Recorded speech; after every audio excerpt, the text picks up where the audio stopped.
الحمد لله الذي حبب إلينا الإيمان وزينه في قلوبنا، والصلاة والسلام على رسولنا وحبيبنا. أما بعد، فأعوذ بالله من الشيطان الرجيم. بسم الله الرحمن الرحيم. قل إن كنتم تحبون الله فاتبعوني يحببكم الله ويغفر لكم ذنوبكم والله غفور رحيم.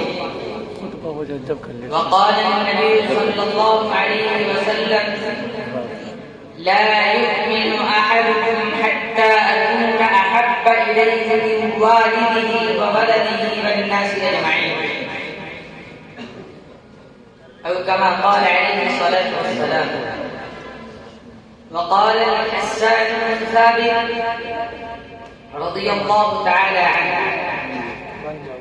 أحسن منك لم تر قط عيني، أحسن منك لم تر قط عيني، وأجمل منك لم تلد النساء، خلقت مبرأ من كل عيب، خلقت مبرأ من كل عيب، كأنك قد خلقت كما تشاء. أيها السادة، إن المحبة الخالصة لله ورسوله والطاعة الكاملة لشريعة الله والاتباع لسنة الرسول صلى الله عليه وسلم والتحاكم إلى كتاب الله هو جوهر الإسلام الذي انبثق من عقيدة توحيد الألوهية، فليس للناس إلا أن يعبدوا الله وحده ويطيعوا أمره وينفذوا شريعته ويتحاكموا إليه ويقبلوا حكمه ويسلموه تسليما، ثم يجعل الحاكمية لله وحده في حياتهم الفردية والجماعية. إن هذه الآية الكريمة كما تحث المؤمنين على اتباع سنة النبي صلى الله عليه وسلم تحكم على كل من ادعى محبة الله وليس هو على الطريق المحمدية، فهو كاذب في دعوى محبته حتى يرجع إلى اتباع شريعة الله وسنة رسول الله صلى الله عليه وسلم في جميع أقواله وأفعاله وفي جميع نشاطاته وشؤون حياته، كما قال صلى الله عليه وسلم: من عمل عملا ليس عليه أمرنا فهو رد. إن محبة الرسول دليل الإيمان الصالح، وهي أصل الدين، وهي أساس العقيدة والإيمان، يعتمد عليها سلوك المؤمن من أمر أو نهي ومن تبشير أو إنذار. يا أخي، إن محبة الرسول صلى الله عليه وسلم هي التي تحملك على أن تبذل كل نفيس وغال في سبيل دينه، وبدون هذا الحب لا يمكن بذل النفس والتضحية في سبيل الله. وقد تجد هذا الحب المثالي في أصحاب محمد صلى الله عليه وسلم في سبيل العقيدة والأخلاق والأعمال، وقد نظروا خطابا وثقالا وجاهدوا بأموالهم وأنفسهم في سبيل الله. كرم الشيوخ قريش يوم أحد على المسلمين كرة عظيمة حتى تفرق جمعهم واختلف أمرهم، حتى نادى رسول الله صلى الله عليه وسلم من يفتيه، فخرج من الأنصار 7 ودافع كل واحد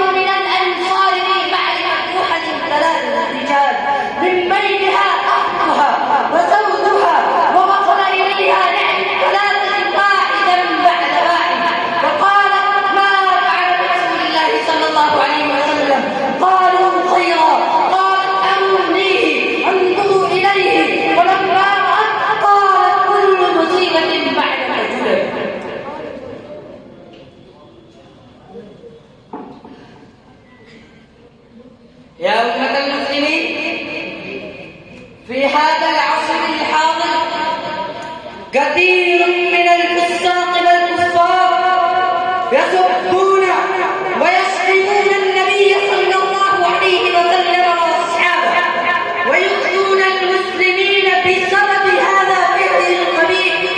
استمعوا كل الاستماع أيها الكفار، إن المسلمين يحملون أن يقتلوه ويحملون أن يقتلوا أولادهم ويحملون أن ينزعوا أموالهم ويحملون أن يخربوا بيوتهم ويحملون أن يهدموا بيوتهم بجبارة ويحملون أن يظلموا عليهم ويحملون أن لا رعاية لهم في أمة مندية. الفرد يحملون كل شيء ولكن لا يحملون سب النبي صلى الله عليه وسلم وأصحابه، ولا يحملون شتم النبي صلى الله عليه وسلم وأصحابه، ولا يحملون أن يؤذون المسلمين وأصحابه.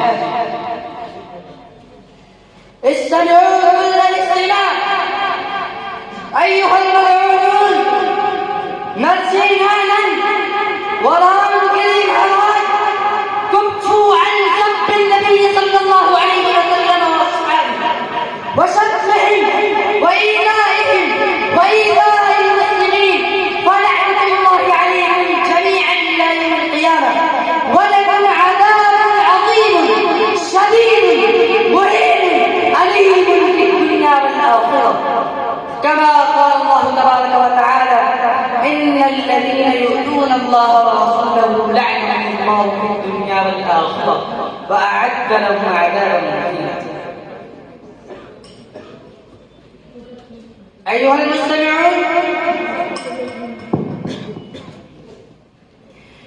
المستمعون، رفع المشركون خبيبا رضي الله تعالى عنه على الخشبة ليصلبوه، وقالوا له ساخرين: أتحبون أن يكون محمد صلى الله عليه وسلم مكانك؟ قال: لا والله العظيم ما أحب أن يبتلني بشدة يشاكها في قدمي. فضحكوا منه. بعث رسول الله صلى الله عليه وسلم زيد بن ثابت رضي الله تعالى عنه يوم أحد لطلب سعد بن الربيع، فرآه في آخر ذنب فقال: يا سعد، رسول الله صلى الله عليه وسلم يقول عليك السلام ويقول لك كيف تجد؟